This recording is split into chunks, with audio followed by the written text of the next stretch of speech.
Seguimos, amigos, con más información y vamos a recibir al presidente del Instituto Nacional de Investigación Agropecuaria.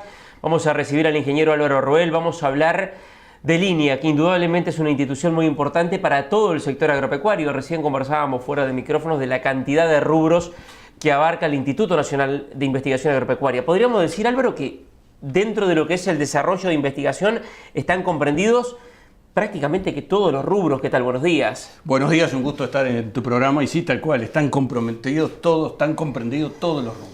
Es un momento bien particular, están definiendo el plan estratégico de cara a los próximos 5 años, en un momento especial del sector. Estamos asistiendo a una baja de precios de la mayoría de los productos. ¿Cómo se planifica esto partiendo de este nuevo escenario? Correcto, yo creo que lo primero a rescatar es el modelo institucional de Línea, una institución cofinanciada y cogobernada entre el sector público y el sector privado. Esto sigue siendo una innovación a nivel regional y a nivel institucional, donde el sector privado conjuntamente con el sector público ponen recursos donde de alguna manera garantiza, por un lado, el trabajo orientado hacia la demanda, hacia la pertinencia, hacia los problemas reales, pero por otro lado también la asistencia a las políticas y a la definición de las políticas públicas. En ese sentido, yo creo que justamente tu pregunta es bien meritoria en el sentido de que uno de los desafíos y equilibrios, digamos, más importantes en esta nueva generación y proyección es cómo equilibramos los esfuerzos y las visiones del corto, del mediano y del largo plazo. Por supuesto que no podemos estar desconectados de la realidad de hoy. Integramos una sociedad, vivimos en un país y conocemos estas realidades que tú te estás apuntando, pero también tenemos que construir el futuro al que queremos llegar. Esos son los énfasis de trabajo de este plan estratégico y por eso lo vemos no solamente para pensarlo en 5 años más, sino en Línea Visión 2030. Claro, Álvaro, ¿y hay que revisar algunas líneas de investigación, ajustarlas a este nuevo modelo de precio de venta de los productos? Por ejemplo, uno habla con productores. Ahora, hace unos días en el Congreso Mundial de Hereford, se plantea un escenario de mucha incertidumbre hacia adelante y hay quienes hasta dudan de realizar, por ejemplo, ciertas inversiones. A la hora de planificar la investigación, ¿cómo incide esto? Sin duda que hay que revisar y por eso el comentario vinculado al equilibrio entre el corto, mediano y el largo plazo. Porque muchas veces en estos contextos justamente las investigaciones de largo plazo son las que nos terminan generando las oportunidades para poder de alguna manera transitar estos momentos. Te voy a poner un ejemplo bien claro. Gracias a tener un ensayo de rotaciones de 60 años emblemático a nivel regional y a nivel mundial, hoy sabemos que es mucho más económico y rentable tener una agricultura en forma conectada con las pasturas y la ganadería que un modelo, digamos, solamente visualizado a través de la agricultura. ¿Qué quiero decir con esto? Que nosotros tenemos que tener investigaciones vinculadas a los insumos, pero también investigaciones vinculadas a los procesos. Y ahí es cuando empezamos a valorar muchas cosas que tenemos en nuestros ecosistemas que hacen a la reducción de costos. Esos son los ejemplos y las definiciones que tenemos que tomar ahora en esta visión de trabajo hacia adelante.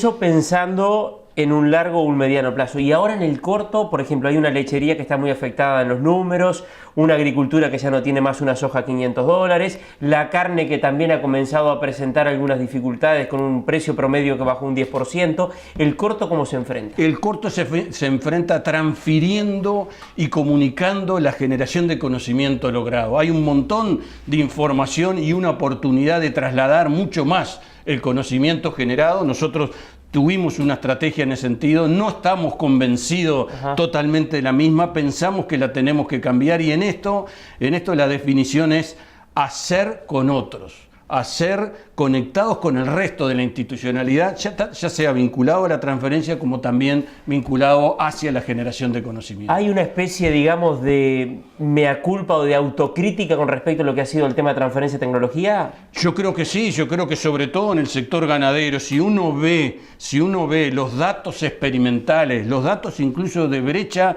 de aquellos mejores productores con los niveles promedios del país, creo que tenemos un montón de área para mejorar y mucho tiene que ver con la transferencia. Y en ese sentido estamos trabajando en una propuesta liderada por el Ministerio de Ganadería, pero articulada con el Plan Agropecuario, con el SUL, con el INAC, que de alguna manera mejore esta transferencia. Esa es la razón por la cual tú y doña María y don Juan invierten en línea para que ese conocimiento generado sea transferido. O sea que evidentemente que ahí hay un área de mejora, pero siempre, y por eso vuelvo al equilibrio y sin desconocer el corto plazo, con la visión estratégica que tiene el país, que la visión estratégica está claramente definida. Un país que tiene que seguir aumentando su producción, tiene que llegar a los mercados más exigentes, pero en código de intensificación sustentable. Bueno, yo creo que muchas veces no somos conscientes cuando tomamos esa definición. Lo más fácil es tomar esa definición, hacerla, pero después los institutos tienen que reaccionar a realmente poder jugar ese partido. Eso es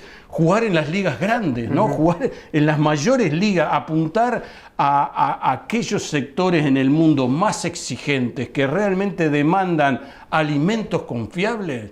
Es como que nosotros quisiéramos haber liderado la revolución industrial y competido con Gran Bretaña. Álvaro, tenemos una situación internacional de la cual Uruguay en buena medida es tomadora de precios de los productos que vende y en buena medida o en la mayoría de los productos tenemos poca incidencia en lo que pueden ser la formación de estos valores. Después tenemos un contexto interno donde se plantea en más de una ocasión el costo país, el costo de producir en Uruguay.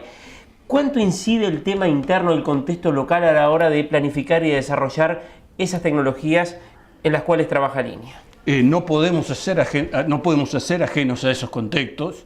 Acá, de nuevo, la definición de alguna manera tener líneas de investigación y trabajos vinculados a procesos tecnológicos y vinculados a insumos, pero también líneas de investigación vinculadas a los procesos. ¿Cómo podemos sustituir insumos? Y cuando estoy hablando de insumos estoy hablando de costos, con conocimiento generado de los procesos. Yo creo que por ahí viene, digamos, los desafíos y la apuesta más importante vinculada a la institución. Y esto genera un cambio de estrategia en código de proceso. Esto no se construye de un día para otro, digamos, muy importante. Y por lo tanto visualizamos un Línea trabajando en forma de red mucho más articulada que la que tiene hoy, que ya es importante, desplegada en el territorio, pero sobre todo formando capacidades técnicas y científicas e investigadoras. Usted recién decía articulando con el propio ámbito público, ¿también privado? Exactamente.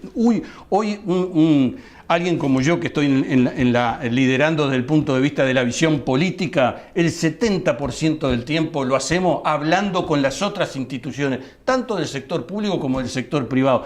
El avance del conocimiento viene a través del avance disciplinario. Y esos avances disciplinarios y esas capacidades no la puede tener un solo instituto. Están desplegadas. Esto pasa en el mundo y pasa también a nivel nacional.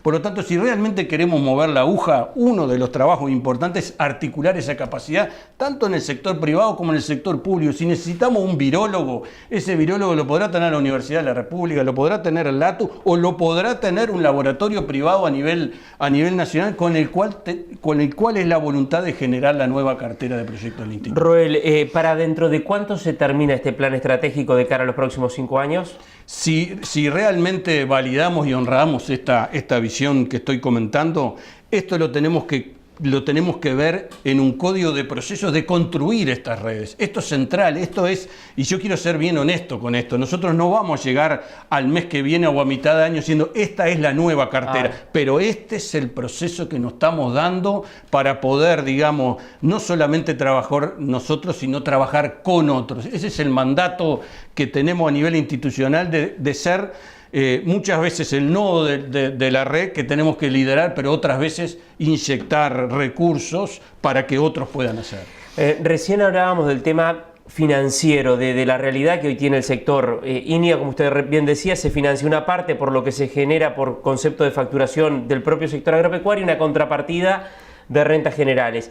El escenario cambió, obviamente que el ingreso del sector agropecuario va a bajar y esa contrapartida evidentemente también.